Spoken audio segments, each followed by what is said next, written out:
Today, using autotune live.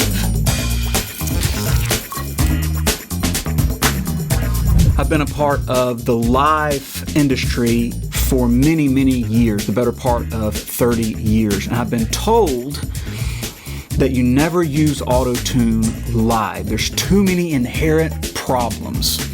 Although it's becoming more and more trendy to utilize autotune in a live setting. Now, having said that, the technology has obviously improved vastly the last few years, making this software very sophisticated with the abilities to tune in live settings. But there's some good practices that you have to follow if you're going to try this. And I could think of no better guy to talk to about this subject than Brenton Miles.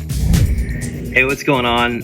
Mark, thank you so much for letting me be a part of this conversation on autotune live, whether or not to use it, if it's useful.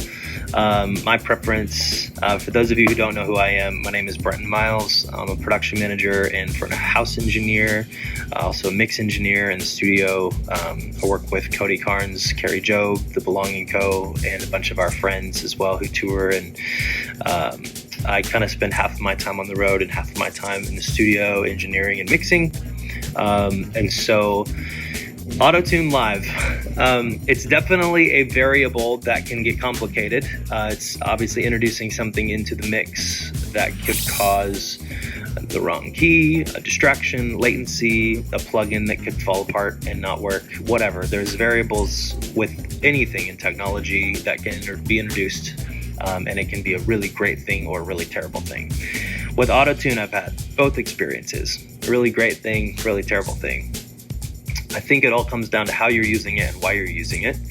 I actually prefer to use autotune live, and there's a few different options out there. There's Waves Tune Real Time, which is a pretty decent plugin, especially now with the updates. They make it to where you can just like change one channel and then hit apply to all, and it'll change the key for however many vocals you have on stage. So that's a really useful function. I've done it to where I've got an Ableton session running autotune, like Antares autotune, and can change keys with a MIDI controller, and have different functions for major, scale, chromatic, or bypass, depending on the keys. And then the best one that I've used that I actually kind of prefer is a hybrid of both. It's actually the UAD autotune plugin running in unison mode. It's like no latency, and it's very, very articulate, very quick. The nice thing about no latency is that,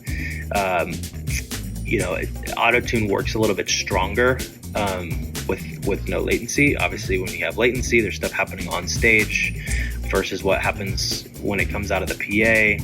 And it's not just a visual difference. This is getting super nerdy, but it's also a sonic difference between autotune and how it reacts to the moment, like the individual milliseconds between the vocal and the PA, all that sort of stuff. So the lower latency, the better.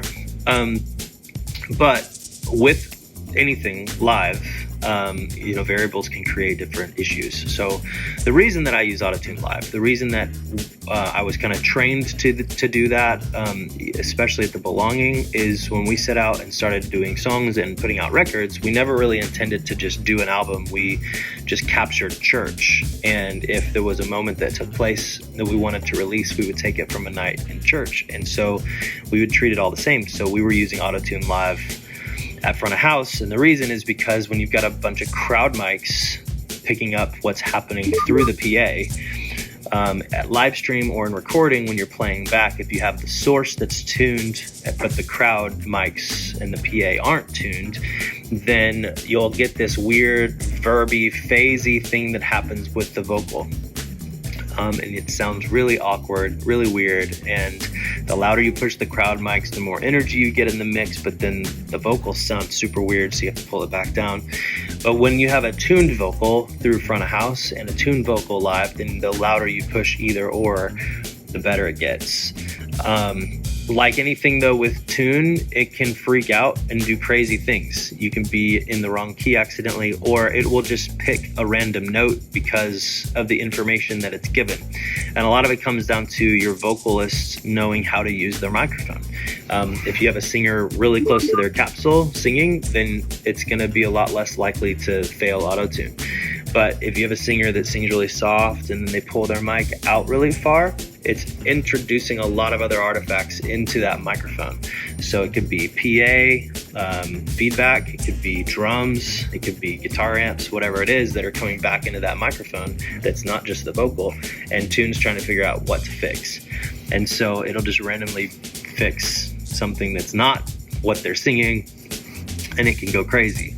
And so I definitely think it's something to use subtly.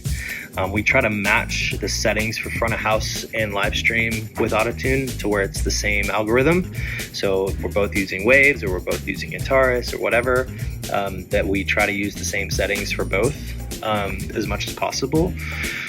In the back end of recording, a lot of people like to get really precise with like Melodyne and fixing certain things, and it's just a lot easier when all the front of house tuning is just strong. So you obviously don't want to dime it and like T-pain people at front of house, but I think having just subtle correction is really important for all of the other things that rely on it. So that's my 2 cents. Done a lot of touring and stuff where autotune isn't an option and we just have to roll without it, and it always sounds amazing. I always try to tell the vocalists whether or not we have it, because it will affect their mix a little bit, or it will definitely affect how intentional they are with their pitch. If they know that there's autotune, they might be excited about that because they know, oh, I can give you a little bit more energy and not worry as much about pitch correction because you're going to correct it for me. Versus if I say, hey, we don't have autotune this show, they're going to be a little bit more mindful on, okay, I got to try to nail the pitch a little bit better, and be a little bit more intentional with that. So if you haven't subscribed to the YouTube channel, please do so. Can't wait to see you on the next video.